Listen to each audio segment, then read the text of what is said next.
Good morning, everybody. I'm glad you managed to join our webinar.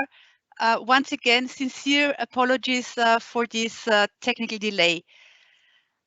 Today, we will speak about some topics that nowadays are heavily discussed in the trade finance community. We will talk about legal injunctions that may prevent guarantees from being claimed unfairly. We will speak about the posted risk of original shipping documents under letters of credit, and we will speak about our learnings from the crisis. If you remember, at our last webinar in March, RBI was at the beginning of the lockdown. Most of us had 1, maximum 2 weeks of experience in home office, and we were adapting to the new way of work. Today, 2 months later, we have gained experience that we are eager to share with you. So, I would like to introduce to you today's panelists. Similar to last time, none of them is based in the same location. So please welcome Andrea Hauptmann, Senior Global Consultant on Trade Finance at RBI and Chairwoman of the ICC Guarantees Task Force. Sitting in her house in the vineyards of Lower Austria, she will talk about the risk of unfair calling under a guarantee and how this may be prevented with the help of an instrument that shall be used very cautiously, we all know, namely the preliminary injunction. Christine Wiedy, Team Lead Letters of Credit, will speak about a topic that in the past weeks was heavily discussed in the trade finance community, namely about the document delivery risk, a risk that before COVID-19 was maybe discussed on a very theoretical level and that all of a sudden has become of practical relevance. Even an ICC position paper was written about it, which has triggered quite a hefty reaction in the market. There was a letter of the ICC France and lots of discussions in national committees about it. You will hear from Christine, who is a practitioner and not a lawyer, how RBI deals with this risk from a very practical point of view. Last but not least, Eliza Kavrakova, heading Institutional Clients East, and myself, Martina Zimmerl, heading Trade Finance. We will speak about the learnings we have had so far in these last 2 months. We will talk about new habits, new ways of working, communication and management tools, and new ways of assessing risks that we have developed and used throughout these 2 months. We will speak about our learnings that we want to preserve even after the crisis.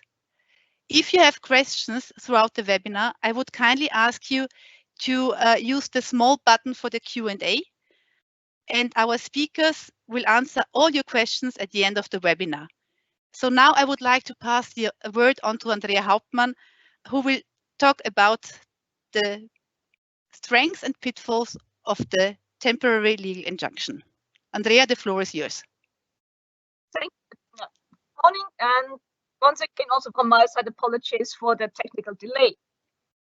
Now, you see, we can guarantee for many things, but not for everything. And so it was a little bit of a surprise to us. It didn't work, but however, we are back now. So what triggered me to choose this topic today, the temporary injunction? Well, actually, we see the same development as we have seen during the financial crisis 2008-2009, that the number of unjustified claims under guarantees is rising drastically. Why do beneficiaries in such crises try to claim under guarantee so there's no justification for it? First of all, they are anxious. They try to avoid to reduce risks with their counterparties. The big fear is that if the bank fails, then there will be no money at all. But there's a second very important topic, means the improve of their own liquidity. Claiming under the guarantee means cash. So if you claim on the guarantee, if the guarantee is paid out, then you improve your own liquidity. So what is actually the reason how to be able to prevent such things? Next slide, please. Let's have a short look at the complying demand, the fraud exemption, temporary injunctions around the world, and then I would like to share 3 case studies with you. Martina. Okay, Complying demand means a demand that meets the requirements of a complying presentation. The guarantor shall determine on the basis of a presentation alone whether it appears on its face to be a complying presentation. This is what URDG 758 tells you about a complying demand. When the guarantor determines that the demand is complying, it shall pay. And as you all remember, URDG 758 follows legal English, so shall means must. In a complying demand, a guarantor must pay, which leads us to the well-known and globally accepted catchword phrase under guarantees: pay first, argue later. Unless there is one exemption, that is fraud.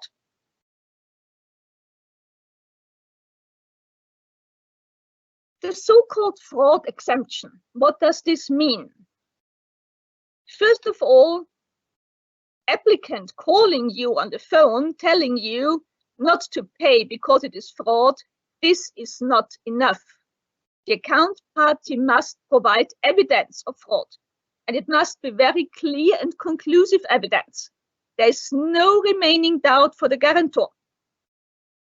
And the evidence must be available immediately, because the guarantor has a very short, limited period of time for deciding whether a demand is complying or not. 3 days, 5 days, whatever. The evidence must be available in that time to give the guarantor the possibility to take his decision. Most of the cases are rejected because of the timeline, because it's not able to provide evidence in this short period of time. So if the guarantor has knowledge of fraud, if applicant was able to give evidence, he is obliged not to pay. He is obliged not to pay. But how can he know? As he must retain a neutral position. He owes no duty to the applicant to investigate fraud, and he is not obliged to take a position with regard to fraud allegations. In many cases, then the guarantor will say, okay, I'm forced to pay unless I am prevented. And prevention of payment on a guarantee in case of fraud, there's only one instrument, the temporary, or also called preliminary injunction. Let's take a little look at the terminology. Globally, we talk about unfair calling. But unfair calling and misuse of rights, which means fraud, is not exactly the same. Unfair calling is what the name tells you. It's unfair. This not in any case will include fraud. Misuse of rights, fraud is a fact. If the claiming party only interest is to cause damage to his partner, or at least he accepts this damage by honoring that the claim is illegal.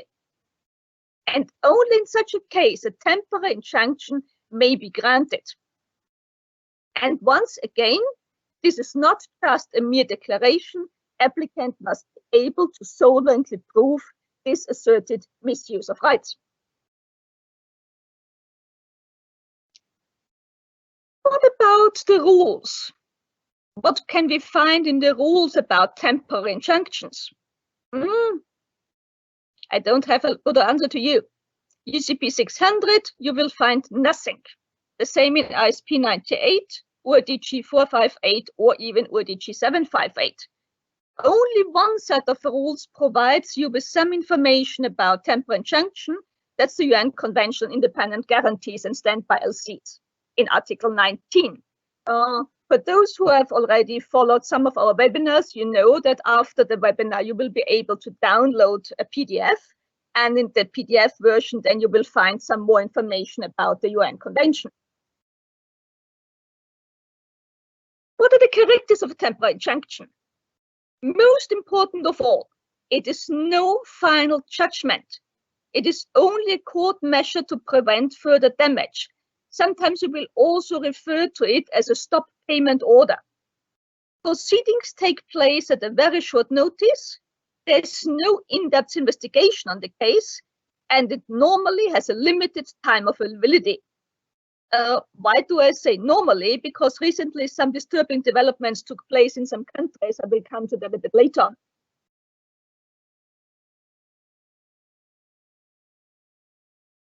Once again, I already pointed out in the beginning, it's no good faith. A beneficiary which is claiming fraudulently, which is claiming by misusing his rights, is not in good faith. He exactly knows that he's not entitled to this claim. And only in such a case a temporary injunction may be granted. The issuance of preliminary injunction is only acceptable if the beneficiary is misusing his rights or is at least acting gravely, which has been a definition of the Austrian Supreme Court.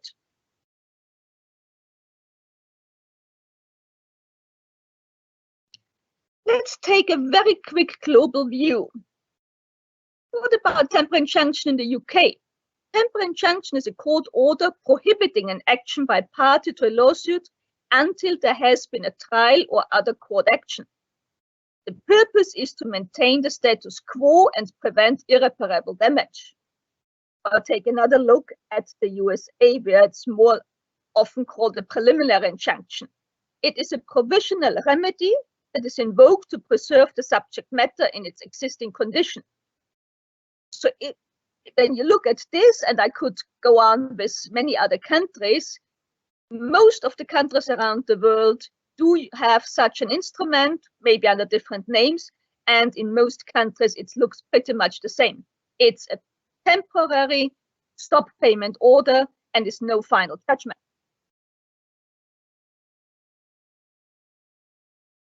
On a very rainy afternoon, I went to Google and I looked up the different countries, and what you can see here is just a very short list of the names, the titles of the measures the different countries apply. And now after the webinar, you can start a guess which countries and which languages, and I give you a hint, when you download the webinar after the words, then you will see in the following slide also the countries and the languages I used here.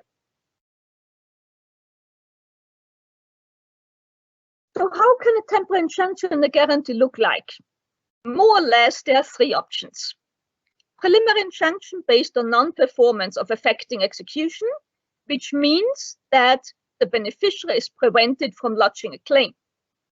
Preliminary injunction based on non-performance of debiting funds, which means that there has been a claim, it has been examined, it has been found complying, but due to temporary injunction, the beneficiary is not allowed to take out the funds. And preliminary injunction based on non-performance of disbursing funds. This is now directed against the guarantor. He has examined the demand, he has found it complying, but he's prevented from paying out to the beneficiary. When you think of what I told you before, it's a stop payment order, it's no final judgment. And now look at the first one. The beneficiary is not able to present the demand. Does this really match? No, it does not. Because if the beneficiary is prevented from claiming under the guarantee, and then you have the full court case, most likely the guarantee will have expired. And then finally, if the court ruling says that the beneficiary is right in claiming, the guarantee is expired. So this would be a final judgment. So nowadays, the first one you hardly find, but it still exists, at least in theory. The second one and the third one, the second against the beneficiary and the third one against the guarantor, they are mostly issued together. So on the very same moment, beneficiary is prevented from taking the money and the guarantor is prevented from handing over the money to the beneficiary.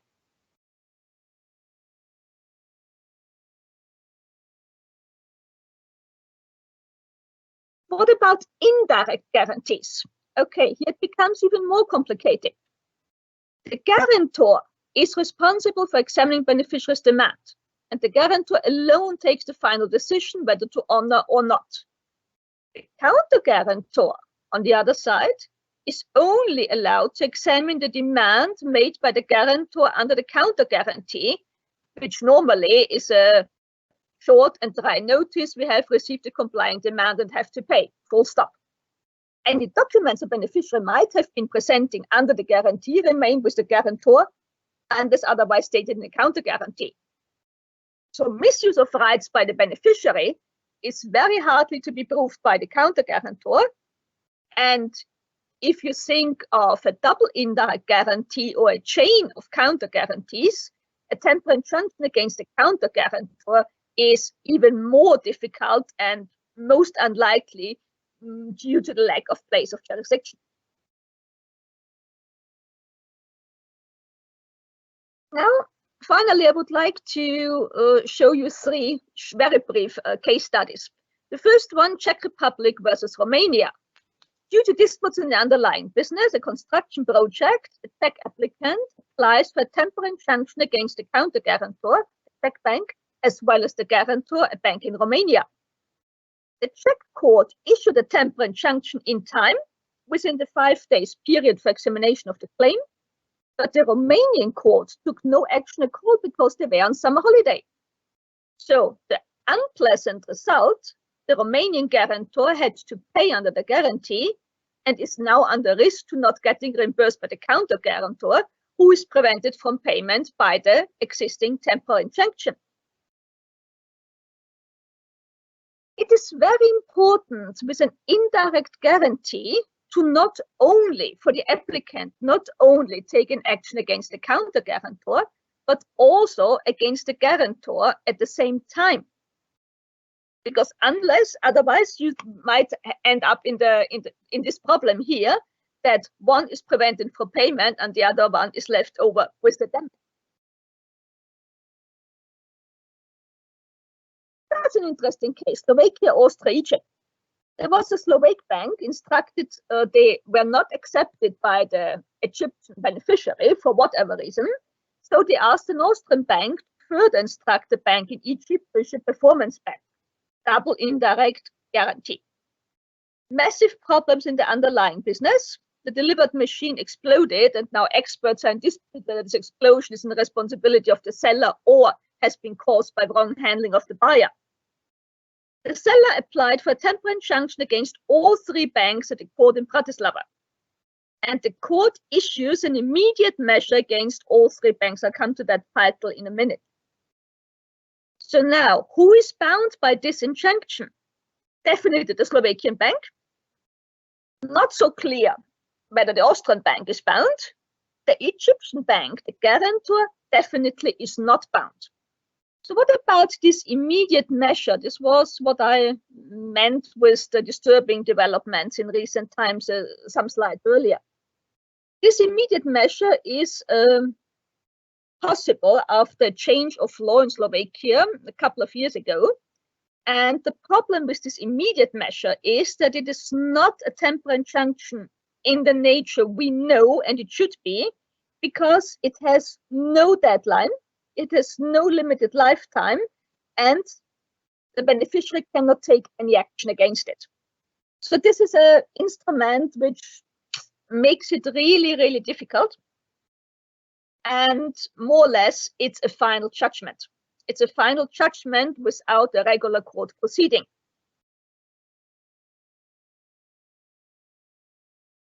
Turkey versus Turkmenistan. The underlying relationship was a huge construction project in Turkmenistan. The advance payment guarantee mounted up to 23 million euro. As in many huge construction projects, there were disputes, and finally ending with agreement on a compromise settlement of about 15 million euro. However, the beneficiary presented a demand over the full guarantee amount, and, not really a surprise, the applicant applied for a temporary injunction. I would like to end up with some quotes from the judge ruling, because they're really storytelling and really a very good explanation how it should be. The mere fact that the applicant contradicts the payment under the guarantee does not entitle the guarantor to reject the demand. It must be solidly proved that there is no event of default under this guarantee and that the beneficiary in the moment of presenting the demand, knows about this fact. There must be clear evidence about this misuse of rights without anticipating a regular court proceeding. To not endanger the independent nature of a guarantee and its use as a security instrument, strong requirements for granting a temporary injunction are indispensable. Well, we all know that that's not the case in every country. This should be really a role model, but it's not. We know in some countries that applicants can reach a temporary injunction very, very easily, which makes it not easy for the guarantors always to, how to tell it, be fond of this product. It should be helpful in case of fraud, but it should not be misused. And with this, I would like to hand over to my colleague Christine Vidi, who is going to tell you about the UCP and Article 35. Thank you. Dear ladies and gentlemen, a warm welcome also from my side. Today I would like to talk about the very specific topic concerning the risk of mail delivery under letters of credit and how banks are protected, or maybe not, under the UCP. Transmission of documents might become a real challenge nowadays in times of Corona, and I think we all have already made our personal experiences during the past weeks. Article 35 of UCP 600 shall give us guidance. This is the reason why, first of all, I would like to have a look on this article together with you. The main information given in the first paragraph is that the risk of mail delivery is not to be borne by banks, but by beneficiaries. Banks will not assume any liability or responsibility for the delivery of documents.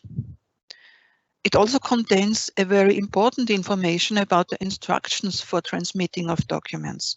Usually a letter of credit contains detailed instructions like delivery address, which courier service is to be used, and if documents are to be forwarded in one or in two lots. What we learn here is that we banks should not act against these instructions in the LCs, as otherwise we will lose our protection under this article. Let's come to the second paragraph. It tells us that the confirming and or issuing bank will be obliged to effect payment to the nominated bank as soon as a complying presentation of documents has been forwarded. And this word forwarded is important, even when documents were lost. In this paragraph, the risk of mail delivery is transmitted to the confirming, respectively to the issuing bank. The third paragraph does not have any impact on our today's topic, and therefore I would like to skip this part. I have to admit honestly, during the past more than 30 years working as an LC specialist, I did not pay that much attention to this article, as delivery of documents was running smoothly and courier services turned out to be an extremely reliable partner. I remember only two cases of lost documents. The one was actually an aircraft crash where a set of documents has gone lost, so definitely force majeure. And the other case was due to a mistake on our side that could luckily have been solved. So just two serious incidents in a dog checker's life of more than 30 years. But now, during the last weeks, this article gained an entire new importance for us banks. International Chamber of Commerce has recently released a very detailed guidance paper regarding the impact of COVID-19 on trade finance transactions. This guidance paper is prescribing, amongst other trade finance topics, different scenarios regarding the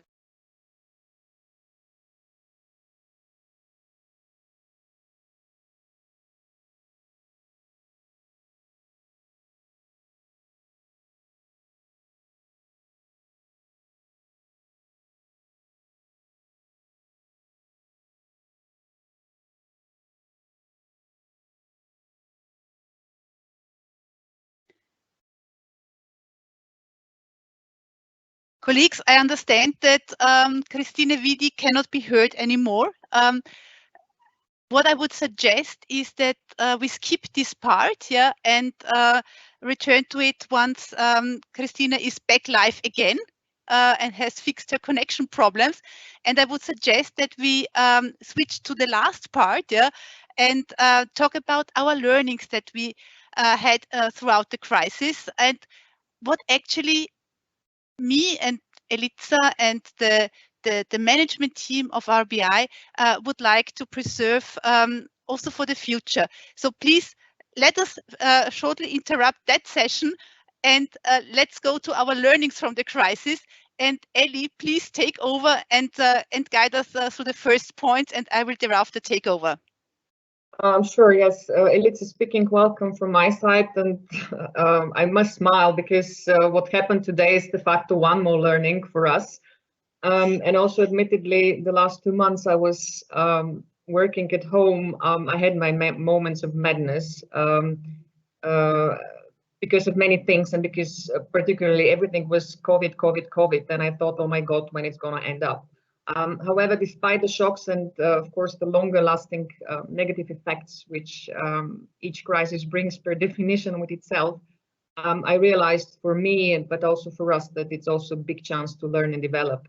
And I think the best proof of it is the fact that we're right now currently together in this webinar with or without technical difficulties, for which we apologize again.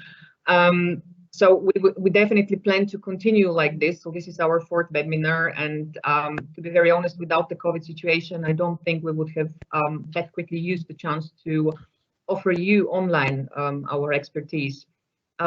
This is also connected to the way how we communicate and service our clients and business partners. Of course, also in the past we had conference calls, but in the last 8 weeks we've had hundreds of virtual meetings with clients, and also started doing virtual business trips, which replaced previously planned real ones.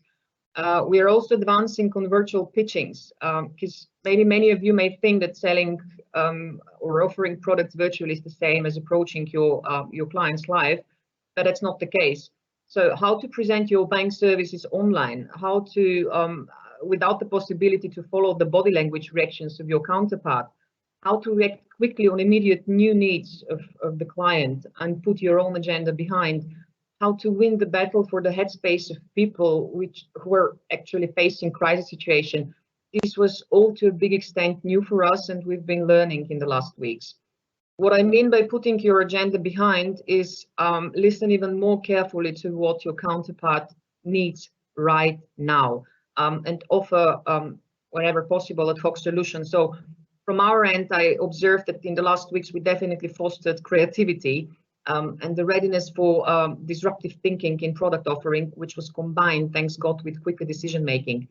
So to be very honest, some digital offerings would have needed even longer to be implemented if COVID was not here. And I'm just thinking about our, just to name an example, our eDoc solution. On the other hand, we bankers are naturally dealing with financial and non-financial risks. So from my business observation in the last weeks, we had much wider spread risk awareness throughout all functions, not only on the sales, but also on the product side. So there were different risk perspectives flowing into our analysis. I take as example the trade finance. We've started more granularly assessing the single deals. Just to give an example, what would you prefer in a COVID times to support a transaction which is for importing of medicine, or shall we go for confirming standby LC where the underlying is connected to air transport, knowing that air transport is an industry which is highly endangered or even collapsing in the last weeks. So the risk view got more granular than before, and the same I can say got valid also for the area of non-financial risks. For example, we face increased awareness for monitoring unusual patterns in behavior of counterparts, because every crisis also creates opportunities to circumvent rules. Last but not least, from my end, another very positive thing we've experienced internally was the regular, which was partially daily or weekly contact with top management with employees, and the more direct way of communication. So this was, I think, essential to remove uncertainties and support people feeling more protected by the company. This was, we never had this before, and I think that was very beneficial. And maybe Martina, you continue from now on. Yeah, what we also introduced are daily stand-ups in all teams, be it now relationship, sales, product development, operational teams. These daily stand-ups normally are at the beginning of the day, and it's important to ensure that everybody from home office checks in the morning, that maybe questions are answered, that operational issues are being discussed, and that everybody is being brought in line with what is done at the very day. Why is this so important? Because all the informal talks that normally occur during the day are not there anymore. And that's why these daily stand-ups is something that have proven to be very effective. What also was introduced by our HR department are regular pulse checks. What do we mean by that? It's a feedback service where people, employees are being asked on a regular basis, normally bi-weekly, how do they feel in home office? Are they sufficiently informed by management? Do they know what are the plans with respect to, for instance, restarting the business in the office, to somehow to discontinue the lockdown? Do they need any tools or hardware at home that they have not available? So it's a very good tool to get an immediate feedback from people. How do they feel? And what we have also learned, and I think that's also important, we have learned to give feedback. Initially, these feedback forms, the response rate was 30%. Now we get people to respond of more than 60%. So also the feedback culture in our organization, I think, has started to change. Obviously, what I've also mentioned last time, we have switched to electronic signatures, are signing much more often documents digitally. We have switched, particularly on the trade finance side. We were quite happy to have that anyway on the roadmap to the electronic archive.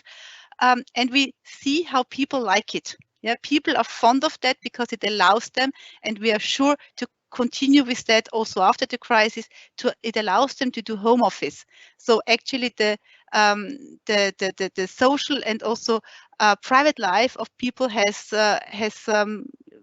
become better, and I think it's something we definitely will foster also after the crisis.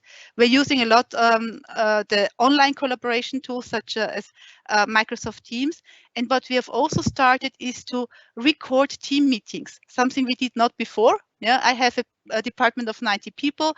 If I had a team meeting, who was there, and there was a protocol sent to those that were not there thereafter. Now what we do is to record our meetings, so everybody who is not there has the chance to listen into it afterwards.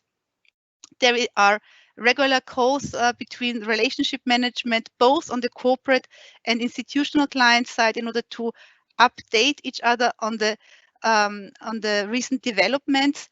And also, I would say our information to both corporate and also institutional clients has become much faster because we see what they need. Yeah, and on the corporate side, for instance, there was a need to provide alternative solutions to physical document delivery, and we simply did it very fast. To sum it up, what the crisis has learned us is to become much quicker in adapting to new circumstances. We have become much more responsive to change, and also, in my view, more attentive to what our clients, employees, and also the environment tells us. And I believe this is something that we should preserve even after the crisis.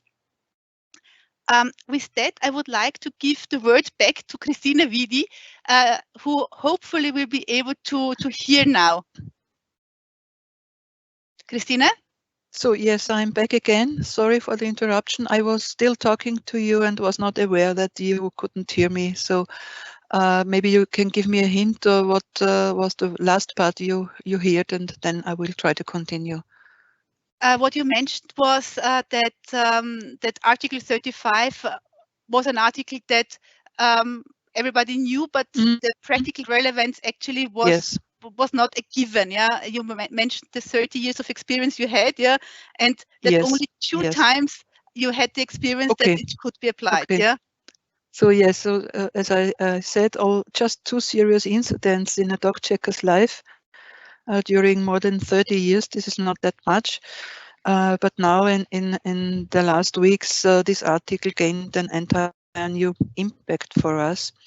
And therefore, International Chamber of Commerce has recently released a very detailed guidance paper regarding the impact of COVID-19 on all trade finance transactions.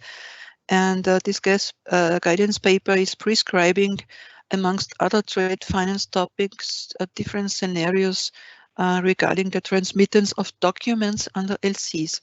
The assumption of ICC are 6 defined scenarios, starting with the possibility that documents are handed over to a courier service and the courier service cannot deliver documents and therefore will keep them, up to the case that documents are lost or will even not be accepted by a courier service for delivery.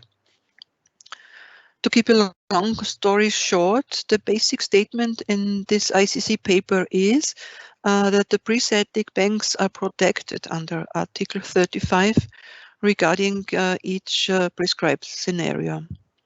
Now ICC France started, as already mentioned by Martina, a very ambitious initiative to push ICC to rethink the content of this paper, as according to their opinion, issuing banks are extremely disadvantaged, and the paper is in some point of view even in contradiction to Article 35. The latest news I heard last week, only a few days ago, is that the discussion seems to be reopened and the result is uncertain. In this connection, I would like to draw your attention to Article 7 of UCP. Maybe, Martina, we could go one slide back again. Thank you. In this connection, the Article 7, and in my opinion, this is very important to be considered, because under this article, it is mentioned that an issuing bank is obliged to reimburse a nominated bank as soon as the documents have been forwarded in a complying presentation. And the term forward is not clearly defined under UCP. To be clear, it's not defined under UCP. Does it mean that it is fulfilled if documents are handed over to a courier service? Is this sufficient? What if the courier service returns the documents? This is something that might happen. What if the courier service is not ready to accept our documents? As per the guidance paper, it seems to be a yes. If I ask my common sense, I am not sure if this interpretation is legally sufficient, and to be frank with you, I cannot provide you an answer. Therefore, on the next slide, I would like to introduce you a few ideas and suggestions from RBI side that might be at least inspiring or hopefully helpful in your daily business. I would urgently recommend to align with your legal colleagues and find out your own legally correct approaches and solutions and interpretations in your countries. Different local interpretations might be possible and should be considered, of course. Especially think about your interpretation of the term forwarding of documents, with focus on Article 7c, as I have already mentioned. Observe LC wordings regarding the transmission of documents very carefully, or if you are acting as issuing bank, rethink your own wordings with focus on Article 35. As you know, single articles of UCP may be modified or even deleted. Maybe the presentation of at least copied documents instead of originals, for example, in PDF form by email, might be sufficient. As transmitting bank, you should take care that you are in the position to provide such copies of documents if required. We in RBI decided to produce scans of all documents to be on the safe side here. If you are acting as issuing bank, you should also think about or clarify if you are allowed to debit your LC applicant if documents do not arrive at your counters and you need to reimburse a nominated bank, or how you have to proceed in this case. My personal new attitude in Corona times became special times desire special solutions. And in practice, this means for me, we need to be pragmatic and we need to find quick solution to enable continuing our business at our customer satisfaction and as well under a secure legal framework. This could, for example, mean that you as a nominated bank you as a nominated or confirming bank should stay more in touch with the issuing bank as usually required. Why? If the LC does not ask for an advice to that you have sent documents, maybe you should think nevertheless to send one in order to prove that documents have actually been forwarded. Again, the expression forwarded. Do not send documents in one set or in one lot if sending in two lots is required, as you will lose the protection under Article 35. If you find out that documents cannot be delivered to the required address, you could contact the issuing bank immediately. This is my recommendation, and this is something we did already in the past. For example, to get an alternative delivery address or to ask if documents may be presented in PDF form by email. In RBI, we had actually really a few cases where we found similar solutions and yes, indeed, pragmatic solutions in cooperation with issuing banks. And last but not least, and maybe this Corona crisis could lead to the regular usage of electronic documents under EUCP. Who knows? Usually, a crisis is said to offer chances for further development.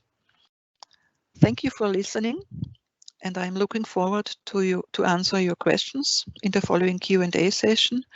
And I think Eliza and Martina, your parts are ready. So as far as I understand, we should start with the Q&A. Exactly, Christine. So thank you very much for your presentation and your view on how to deal with the mail delivery risk at the moment. We already have some questions, and I would kindly ask you if you have questions to place them in the Q&A field that you see in the on your screen. So I have one question for Andrea. Andrea, in how many business days the temporary injunction has to be presented to the bank? This depends on the guarantee. It must be with the bank before the last day for payment. So if the guarantee states that the bank will pay within 5 days, then the latest on the 5th day, the temporary injunction must reach the bank just before the payment. If the bank guarantee stays for 3 days or 10 days, that is depending on the guarantee wording. Another one for you, Andrea. Okay. In case of an indirect guarantee where Bank A counter guarantees a local Bank B to issue a local guarantee, and an injunction was issued at request at the applicant on Bank A only, what do you consider as good banking practice that Bank A should do towards Bank B? First question. Second question, and should the counter guarantor A defend the interest position of the local guarantor B?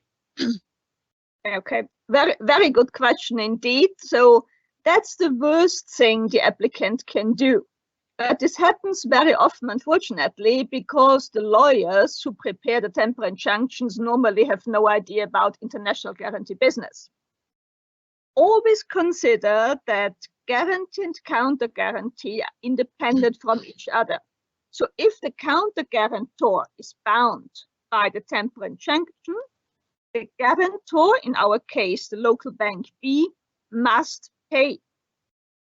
The counter guarantor, as best practice, should immediately inform the bank B that he is bound by a temporary injunction, but that is the only thing he can do.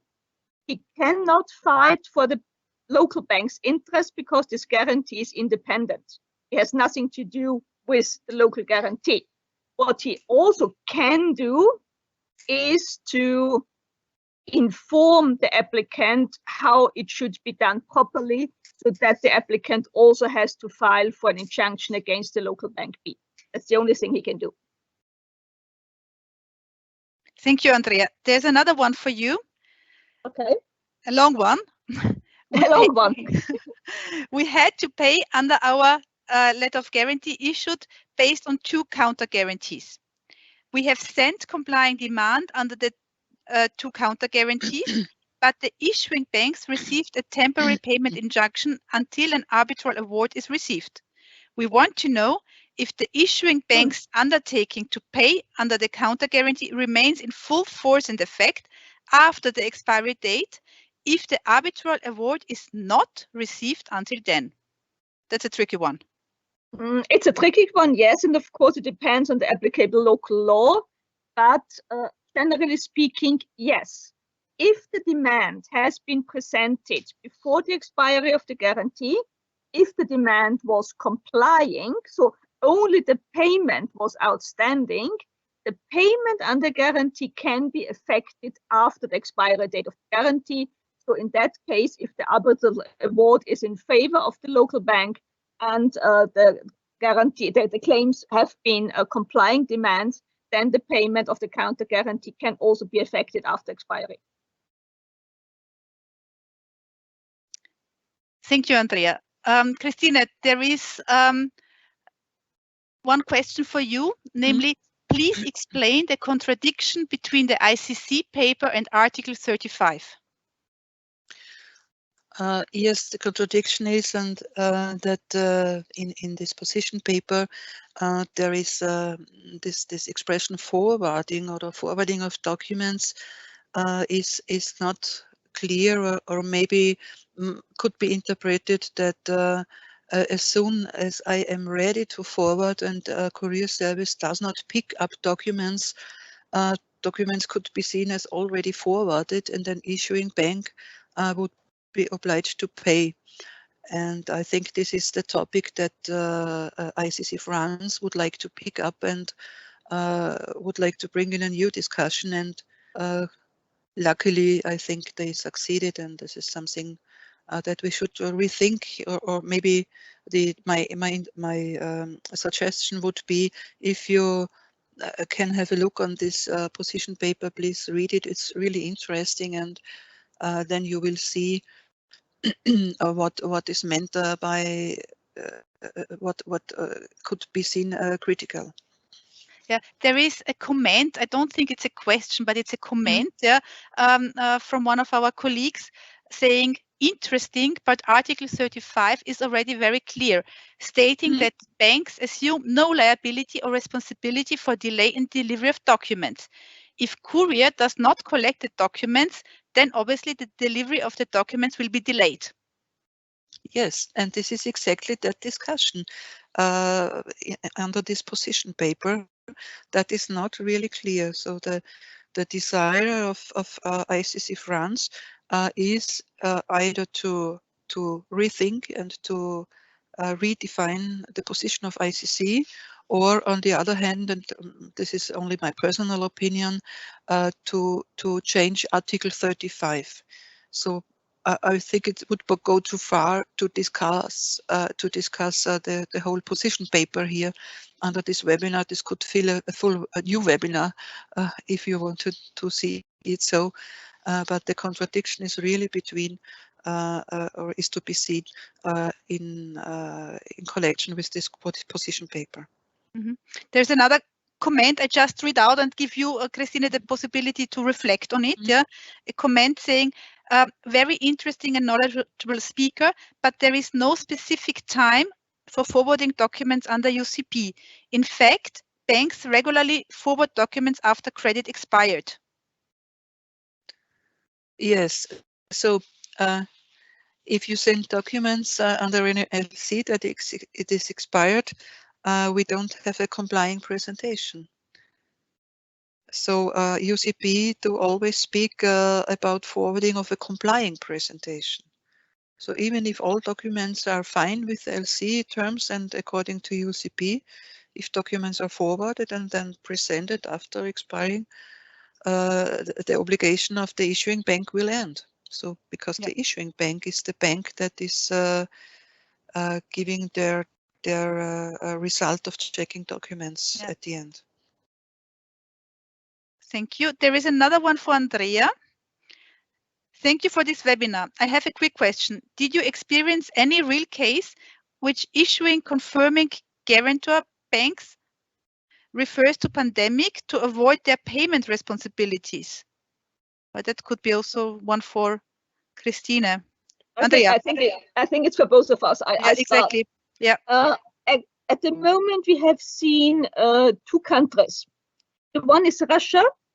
By extending the public holidays due to the pandemic with guarantees, the presentation is the last day for presentation of a demand is at the day following a non-business day. So now with the first public holidays and now the extension of the public holidays, it's more or less enforced extension of all guarantees subject to Russia. And the other one is a country in Latin America. I think it's Paraguay.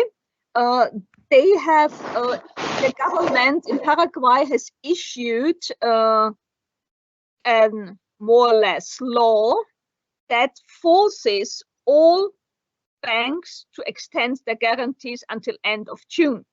So now the local banks are in the difficult position that they were forced by law to extend their guarantees, but they have no possibility enforcing the counter guarantees. So they only have to get in touch with the counter guarantor and ask them to extend the guarantees.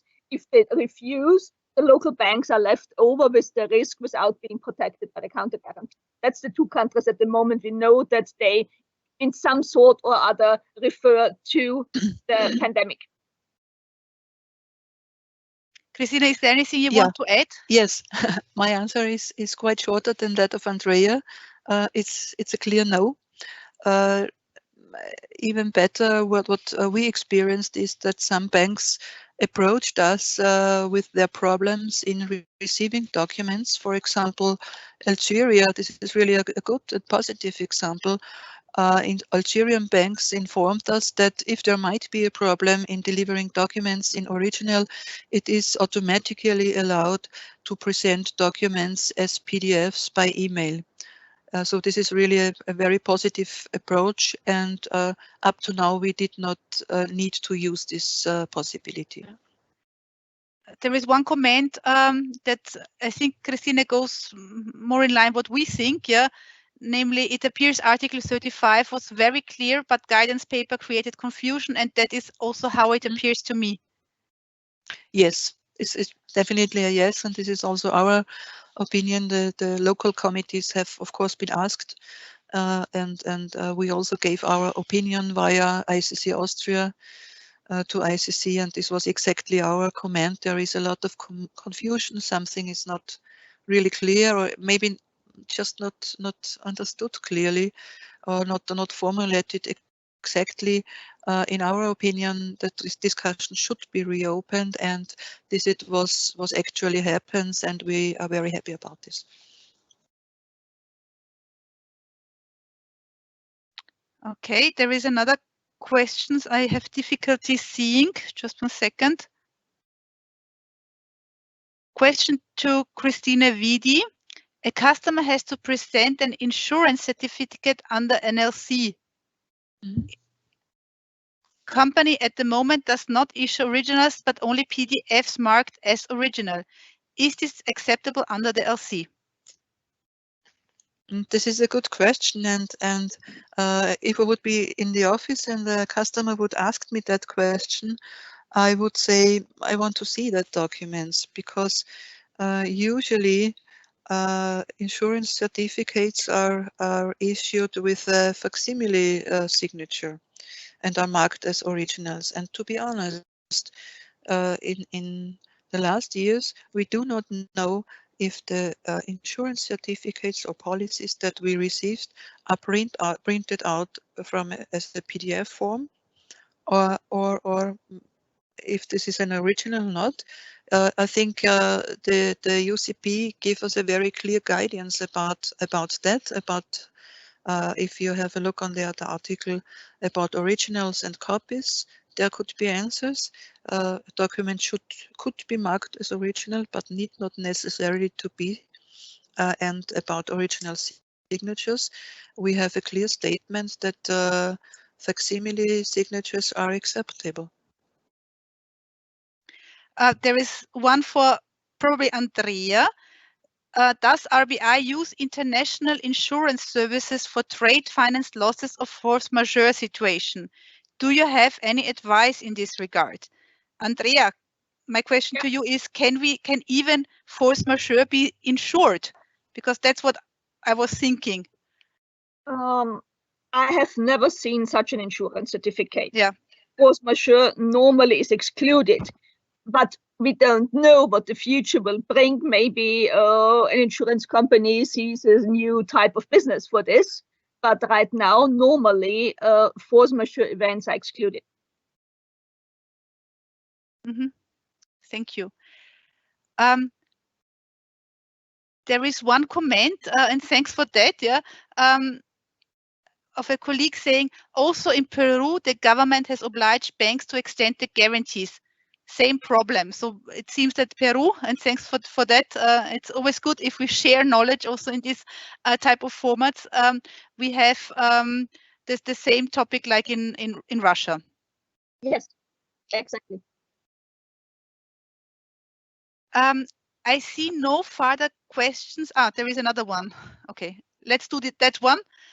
Still, is there a possibility, it's for you, Christina, I guess, is there a possibility to accept BL in PDF instead of full set, and how the Bene will pick up the goods in this case? Oh, that's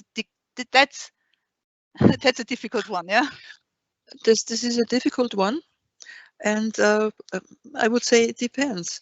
So if the LC is asking for 3 originals, I think the answer is already given, because you don't have 3 originals.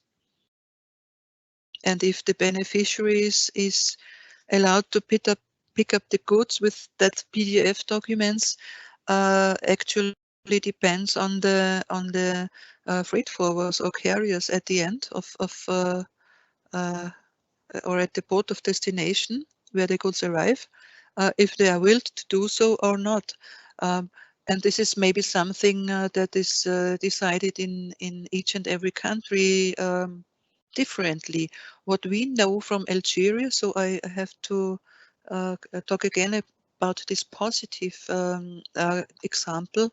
In Algeria, I would say yes, because we know it. We got the information from Algerian banks that this is possible. This is something you, if you're a beneficiary, could try to find out about your freight forwarder or the issuing carrier of the bill of lading. Thank you, Christine. So I think we have to come to an end, and we are really happy and amazed that you stayed with us despite the initial problems that we have had. So thanks a lot for that, and please rest assured that despite the problems we had, we will learn from them and make it even better the next time. So this was the last question, and you understood already, we have to come to the end of today's webinar.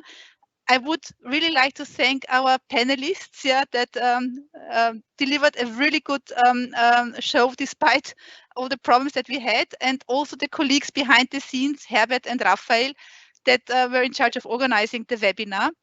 I sincerely hope that you liked it. Please don't hesitate to give us feedback, and also to let us know what were your learnings from the crisis so far.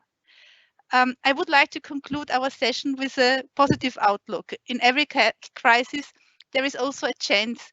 And this crisis shows us new ways of collaborating together, how to act as a responsive organization, and how digitization may slowly revolutionize the trade industry. So thanks for your interest, take care, and stay healthy. All the best.